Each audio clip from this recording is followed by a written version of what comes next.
नमस्कार दोस्तों, आज हम बात करेंगे आपसे एक सामान्य सी समस्या जो बच्चों में अक्सर देखी जाती है। आप बच्चों के सबसे पहले बच्चे वाले डॉक्टर को दिखाते हैं, वो बोलते हैं कि कुछ एडिनॉइड जैसी समस्या है जिसको हम शायद समझ भी नहीं पाते, पर हम बोलते हैं। फिर उसके बाद में बोला जाता है आप ईएनटी वाले को दिखाएं। ईएनटी वाले को दिखाते हैं, कुछ समय तक स्प्रे को शुरू किया जाता है। फिर वो बोलते हैं कि नाक के पीछे एक मांस के बढ़ जाने को एडिनॉइड कहते हैं और उसके ऑपरेशन की बात करते हैं। तो मैं थोड़ा सा आपको बताता हूँ एडिनॉइड के बारे में, फिर मैं इसके ऑपरेशन के तरीक़ों के बारे में थोड़ा सा बताऊँगा, ताकि आप लोग जब भी जाएं कहीं भी निश्चिंत भाव से जाएं। आपको पता होना चाहिए थोड़ा थोड़ा कि कैसे कैसे ऑपरेशंस को किया जाता है इनको।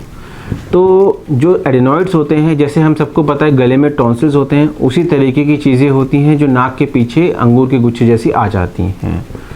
अब ये जो मांस है ये सब बच्चों में आता है, पर किसी किसी में इतना बढ़ जाता है कि वो रात में खर्राटे लेने का कारण बनता है, ठीक से सांस नहीं जाता, मुंह खुला रहता है, जिससे चेहरे में बदलाव और बच्चे की ग्रोथ रुकने का रिस्क बना रहता है। तो आमतौर पर हम सबसे पहले नाक में स्प्रे देते हैं। स्प्रे से क्या होता है कि वो थोड़े थोड़े छोटे हो जाते हैं और उसके साथ साथ में सांस का एक रास्ता बन जाता है जिससे बच्चे आराम से सांस ले सकते हैं। बट कुछ लोगों में स्प्रे हेल्प नहीं करते हैं, जिसके लिए ऑपरेशन की पद्धति को चूज़ करना पड़ता है। अब कुछ लोग हमसे पूछते हैं कि एडिनॉइड तो बच्चों में होते हैं, बड़े होने के बाद तो ठीक हो जाते हैं।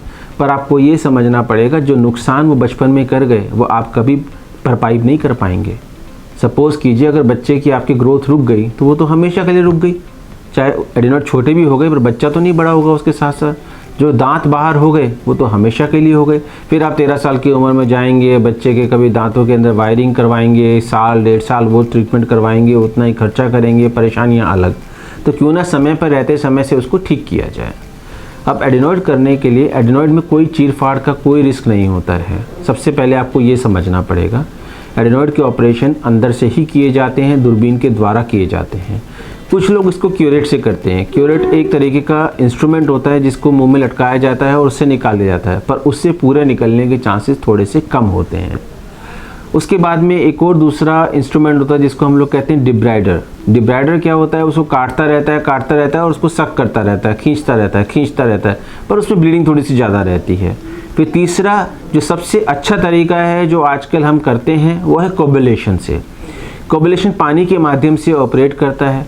वो ना सिर्फ कोबुलेटर से हम एडिनॉइड को निकालते हैं बल्कि साथ साथ वो खून को भी रोकता रहता है। तो इस तरीके से पूरा एडिनॉइड का ऑपरेशन भी हो जाता है और लगभग बिना खून निकले ही सारा काम हो जाता है। इससे क्या फ़ायदा होता है, बच्चे में ऑपरेशन के बाद दर्द भी कम होता है, कमजोरी जैसा भी नहीं लगता क्योंकि खून भी नहीं गया, कुछ भी नहीं गया।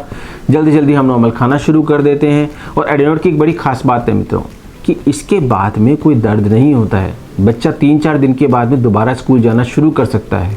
तो इसलिए आपको ये समझना पड़ेगा कि जब भी कभी ज़रूरत है ऑपरेशन की तो पीछे ना हटें, उसको करवाएं ताकि आगे की कॉम्प्लिकेशंस को हटाया जा सके। और जैसा मैंने बताया है लेटेस्ट टूल्स के हमेशा फ़ायदे रहते हैं। तो कोबुलेशन एक लेटेस्ट टूल है और हमें उसके साथ जाना चाहिए। ये काफ़ी हॉस्पिटल्स में अवेलेबल होता है, हमारे साथ में भी अवेलेबल है। अगर आप मेरे साथ जुड़ना चाहते हैं तो मेरे नंबर और मेरा हॉस्पिटल का नाम आपको मेरे इस डिस्प्ले में होगा। आप कभी भी हमारे से कोई भी चीज़ के साथ में पूछना चाहें, किसी भी तरह जुड़ना चाहें, मैं आपका स्वागत करता हूँ। धन्यवाद।